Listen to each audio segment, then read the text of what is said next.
Hi friends, welcome to our channel. This is Padmavathi. బొత్సపై CBI విచారణ జరుపుతుంది.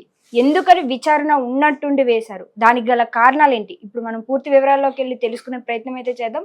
మనతో పాటు సీనియర్ జర్నలిస్ట్ జగదేవ్ గారు మనతోనే ఉన్నారు, ఆయనతో మాట్లాడదాం. నమస్తే సార్. నమస్తే సార్, విద్యాశాఖ మంత్రి బొత్సపై సిబిఐ ఎంక్వైరీ చేశారు. ఎందుకని ఎంక్వైరీ చేశారంటారు? ఇది ఉన్నట్టుండి సడన్ గా దీనికి గల కారణాలు ఏమై ఉంటాయి అంటారు? మాజీ విద్యాశాఖ మంత్రి బొత్స గారికి సంబంధించి సిబిఐ ఎంక్వైరీ వెయ్యాలనే డిమాండ్స్ అయితే వినిపిస్తున్నాయి. బట్ ఇంకా అది పూర్తి స్థాయిలో ఫైల్ మూవ్ అయిందో లేదనే విషయం నాకు తెలియదు. కాకపోతే ఇక్కడ ఉత్తరాంధ్రకు చెందిన ఫేమస్ పర్సనాలిటీల్లో, ఫేమస్ లీడర్స్లో బొత్స గారు ముందు వరుసలో ఉంటారు. అటువంటి బొత్స గారు కూడా ఓడిపోయారు. అతను ఓడిపోతారు అనుకోలే. ఈవెన్ చాలా సర్వేల్లో కూడా ఇక్కడ ఈ స్థానంలో గెలుస్తారు, ఈ స్థానంలో గెలుస్తారు, ఎక్కడ ఇది వస్తారు అని చెప్పిన కూడా బొత్స గారి పేరు చెప్పారు. అంటే కొంచెం తక్కువ మెజార్టీతోనే బొత్స గెలుస్తారు, మిగతా కుటుంబ సభ్యులు ఎవరెవరు పోటీ చేస్తున్నారు వాళ్ళు ఓడిపోతారు. ఝాన్సీ గారు కూడా ఓడిపోతారు ఎంపీగా, అతని భార్య, ఇలాగ చెప్పారు. అయితే బొత్స గారు కూడా ఓడిపోయారు. ఆశ్చర్యం ఏమి లేదు అక్కడ. చెప్పాను కదా, ఇందాక ముందు మనం మాట్లాడుకున్నాం, జగన్మోహన్ రెడ్డి గారు చేజేతులారా చేసుకున్నారా ఏంటా అనేది కొన్ని రకాల రీజన్స్. సో అందులో బొత్స గారి విషయానికి కూడా వస్తే చాలా ఉన్నాయి. చాలా అంటే విద్యాశాఖకు సంబంధించి, ఉపాధ్యాయులకు సంబంధించి గవర్నమెంట్ ఫామ్ అయిన సంవత్సరంలోపే ఉపాధ్యాయులు అందరూ కలిసి అమరావతి ముట్టడికి వెళ్ళడం, సెక్రటేరియట్ ముట్టడికి వెళ్ళడం, వాళ్ళ మీద కూడా కొన్ని రకాల చర్యలు తీసుకోవడం, ఎవరైనా ఉపాధ్యాయ సంఘం నేత పొరపాటు ఒక స్టేట్మెంట్ ఇచ్చినా మాట్లాడినా ఇమీడియట్గా వాళ్ళని అరెస్టు చేయడం, కీలకమైన నేత ఒక గుంటూరుకు చెందిన ఉపాధ్యాయ నాయకుడిని సస్పెండ్ చేయడం, ఇవన్నీ కూడా ఒకదానికొకటి ఉచ్చు గీసుకున్నాయి. ఇప్పుడు ఎందుకంటే ఇవన్నీ అమలు చేయడానికి నడిపించడానికి ఒక పవర్ఫుల్ ఒక ఐఏఎస్ ఆఫీసర్ కావాలని వెతికి ఒక వ్యక్తిని పెట్టారు. ఆయన పేరే ప్రవీణ్ ప్రకాష్. ఆయన ఏం చేశాడు, అరే బాబు నువ్వు అన్నీ సక్రమంగా నడుస్తున్నాయి అంటే ఇంకా ఆయన ముఖ్యమంత్రి అండదండలు ఉన్నాయి, మనకి మంత్రి బొత్స గారు అండదండలు ఉన్నాయనే ఉద్దేశంతోనూ ఆయన చెలరేగిపోయాడు. ఏ స్థాయిలో చెలరేగిపోయాడంటే ఫస్ట్ బైజూస్తో ఒక ఒప్పందం చేసుకున్నారంట. ట్యాబ్లు ఏవో విద్యార్థులకు ఇవ్వాలి, ఒక హై స్కూల్ పిల్లలకు లేకపోతే అమ్మాయిలకు ఇద్దామని. సో అది కొంత ట్యాబ్లు ఇచ్చింది, కొంత అమౌంట్ కట్టారు, ఇంకా ఎన్నో కోట్లు కట్టాల్సి వచ్చింది. మరి ప్రభుత్వం ఖజానా లేదు కదా, అన్నిటికీ పథకాలు ఇచ్చేస్తే ఇంకేముంటుంది. ఇవ్వలేకపోయేసరికి వాళ్ళు ఆ ట్యాబ్లు, మిగతా ఇవ్వాల్సిన ట్యాబ్లు ఆపేస్తే ఉపాధ్యాయులకు ఇవ్వాల్సిన ట్యాబ్లు కానీ ఫోన్లు కూడా ఇవ్వకుండా ఇంకా వాళ్ళ ఫోన్లోనే యాప్ వేసుకోమని చెప్పి, వాళ్ళ ఫోన్లోనే రోజు పిల్లలకి చెప్పే డైరీలు ఏం చెప్పారు, రేపేం చెప్పబోతున్నారు, పిల్లలు ఇవాళ ఎంతవరకు విని గ్రాస్ప్ చేసుకున్నారు, అది కూడా వాళ్ళు చెప్పాలంట. ఆ రోజే పిల్లలకి ఎంతవరకు రీచ్ అయింది అనేది అప్పటికప్పుడు ఎలా చెప్తాము, ఎలా తెలుస్తుంది? దాని మీద ఒక యూనిట్ టెస్ట్ పెడితే, ఒక 4-5 లెసన్స్ తర్వాత ఒక యూనిట్ టెస్ట్ పెడితే ఎవడు టాలెంట్ ఏంటో, ఎవడు సత్తా ఏంటో ఆ టెస్ట్ ద్వారా తెలుస్తుంది కదా. ఇవి తర్వాత పిల్లలకు పెట్టే మధ్యాహ్న భోజన పథకం, గుడ్డు, పల్లీ పట్టీలు, అర్థమవుతుందా, రస్కులు, రకరకాలవన్నీ ఇచ్చారు. వీటన్నిటి మీద కూడా బొత్స గారు ఒక రకమైన వాళ్ళకి నచ్చిన వాళ్ళకే ఇస్తూ అక్కడ కూడా కమిషన్లు తీసుకున్నారనే ఆరోపణలు అయితే వినిపిస్తున్నాయి. ఎంతవరకు వాస్తవం తెలియదు. వీటితో పాటు కొన్ని ట్రేడ్ మార్కెట్లో వాటి వాల్యూ తగ్గినప్పుడు, ప్రైస్ తగ్గుతున్నప్పుడు పాత ప్రైస్కే మళ్ళీ వీళ్ళు బిల్లు ఇచ్చి అమౌంట్ తీసుకునేవారంట. ఇట్లాంటి ఆరోపణలు కూడా ఉన్నాయి.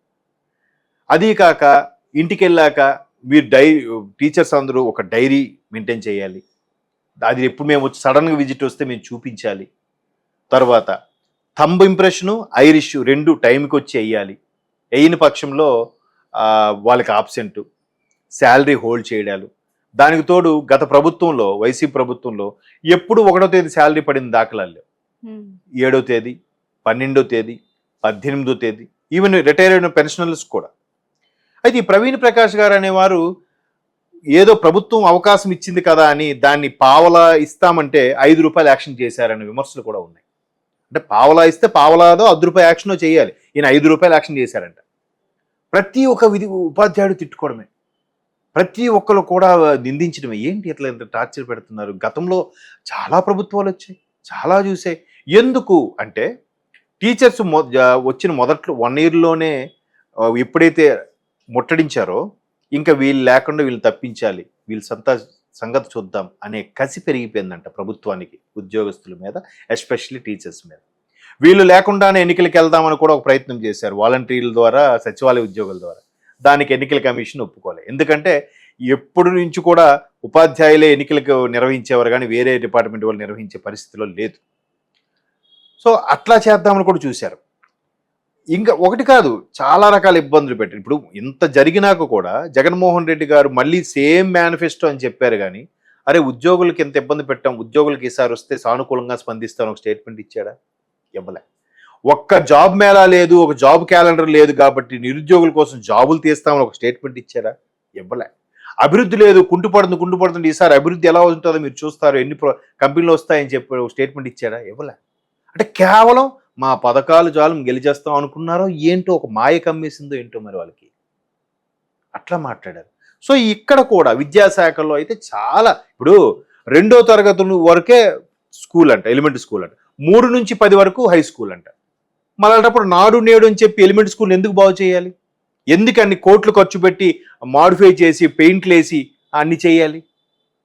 అయితే ఆ 5వ తరగతి వరకు ఒక 10 మంది టీచర్లు ఉన్నారనుకోండి, 2 క్లాసులే ఉన్నప్పుడు ఒక 10 మంది అవసరమా?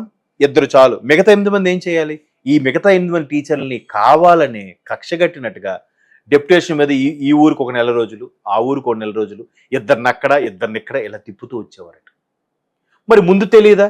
3వ తరగతి నుంచి 10వ తరగతి వరకు హై స్కూల్గా మాడిఫై చేస్తామని ముందు తెలియదా?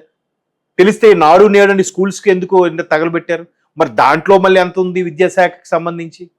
దాంట్లో ఎంత నొక్కారు? ఎట్లాంటి ప్రశ్నలు ఉత్పత్తమవుతున్నాయి, ఇట్లాంటి క్వశ్చన్స్ కూడా ఇబ్బంది పెడుతున్నాయి. సో ఇవన్నీ ఎవరెవరు చేసినా కూడా వాళ్ళకి ఇవన్నీ వెంటాడుతాయమ్మా, తప్పదు. అందుకే కదా ప్రవీణ్ ప్రకాష్ గారు వాలంటీర్ రిటైర్మెంట్ ఇచ్చేశారు. ఎందుకు మరి ఉండొచ్చు కదా, ఆయన నిఖార్స్గా ధైర్యంగా మంచి అధికారిగా ఉంటే ఆయన కొనసాగొచ్చు కదా ఇప్పుడు కూడా. ఎందుకు వాలంటీర్ రిటైర్మెంట్ ఇచ్చేయాల్సి వచ్చింది? ఎక్కడికి వెళ్ళినా నన్ను వదలరు అని అర్థమైపోయింది. ఎవరు చేసిన తప్పులు వాళ్ళకి తెలుస్తాయి కదా ఆత్మసాక్షికి. సో ఇప్పుడు దానివల్ల బొత్స గారికి కూడా ఇబ్బంది పరిస్థితులు ఉన్నాయన్నట్టు కూడా వార్తలు వస్తున్నాయి. బట్ రాబోయే రోజులు ఏం జరుగుతుంది, ప్రభుత్వం ఎటువంటి చర్యలు తీసుకోబోతుంది చట్టపరంగా, వెయిట్ అండ్ సీ. నిజంగా సార్ చాలా క్లుప్తంగా తెలియజేశారు ప్రతి ఒక్క దానికోసము కూడా. చాలా మందికి తెలియని నిజాలు ఇవి. పైన గురించి మాట్లాడుకుంటారే తప్పితే డీటెయిల్డ్గా లోపలికి వెళ్ళి ఏముందనేది ప్రతి ఒక్కరు కూడా మాట్లాడరు. విన్నది విన్నట్టుగానే మాట్లాడతారు తప్పితే డీటెయిల్నెస్ ఎవరు తెలుసుకోరు కూడా. ఇంత వివరంగా తెలియజేసినందుకు thank you so much sir. Thank you.